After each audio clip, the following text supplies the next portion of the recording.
तर संतश्रेष्ठ संत ज्ञानेश्वर महाराजांच्या पालखीचं प्रस्थान अवघ्या काही तासांवर आलेलं असताना सलग दुसऱ्या दिवशी इंद्रायणीचा पात्र दुथडी भरून वाहायला लागलाय। पुण्याहून आळंदीकडे येण्यासाठी इंद्रायणी नदीवर असलेले चारही पूल अजूनही पाण्याखाली आहेत आणि मंदिराजवळचे दोन्ही घाट पूर्णपणे पाण्याखाली गेलेले आहेत। इंद्रायणी तीरावरून आढावा घेतला आहे आमचे प्रतिनिधी तुषार झरेकर यांनी। श्रेष्ठ ज्ञानेश्वर महाराजांच्या पालखी प्रस्थान सोहळ्याला काही तास उरलेत, मात्र आपत्तीजन्य परिस्थितीमुळे सरकारने जे आव्हान केले ते आजही लागू असल्याचं पाहायला मिळते। माझ्या मागे ही जी इंद्रायणी नदी पाहतोय, पवित्र अशी इंद्रायणी नदी दुथडी भरून वाहताना पाहायला मिळतीये। कालपासून खरं तर ही संपूर्ण जी नदी आहे ती दुथडी भरून वाहतीये। पूर परिस्थिती संपूर्ण आळंदी नगरीमध्ये उद्भवल्याचं चित्र सर्व ठिकाणी पाहायला मिळतंय। काल जी पाण्याची पातळी होती त्यात आज कुठेतरी थोडीफार घट झाल्याचं चित्र आहे।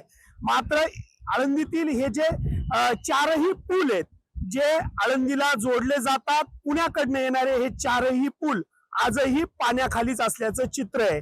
पाण्याची पातळी थोडीफार जरी घटली असली तरी जी जनजीवन आहे ते आजही विस्कळीत आहे। इथे पिण्याचं पाणी असेल, त्यानंतर लाईट व्यवस्था असेल, ती आजही आळंदी नगरीमध्ये विस्कळीतच असल्याचं दिसून येते। त्यामुळे वारकऱ्यांनी खरं तर आळंदीमध्ये न येता पुढील जो मार्ग आहे त्या मार्गामध्ये वारी सोहळ्यामध्ये सहभागी व्हावं असं आवाहन खरं तर मुख्यमंत्री असतील, त्यानंतर देवस्थान असेल, नगर परिषद असेल, पोलीस प्रशासन असेल, त्यांनी केलंय। मात्र त्या आव्हानाला खरं तर वारकऱ्यांनी प्रतिसाद देणं गरजेचं आहे आणि त्याच पद्धतीने आत्ताची ही जी आपण लाईव्ह दृश्य पाहतोय त्यानुसार जर आपण पाहिलं तर आळंदीतील ही जी परिस्थिती आहे ती आजही तशीच आहे।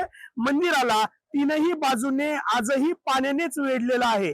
त्यामुळे नागरिकांनी, वारकऱ्यांनी मंदिराच्या जवळ येण्यास त्यांना मज्जाव जरी घातला असला तरी आळंदीमध्ये वारकऱ्यांनी येऊ नये हीच भावना पुढारी न्यूजची आहे। तुषार झरेकर, पुढारी न्यूज, आळंदी, पुणे।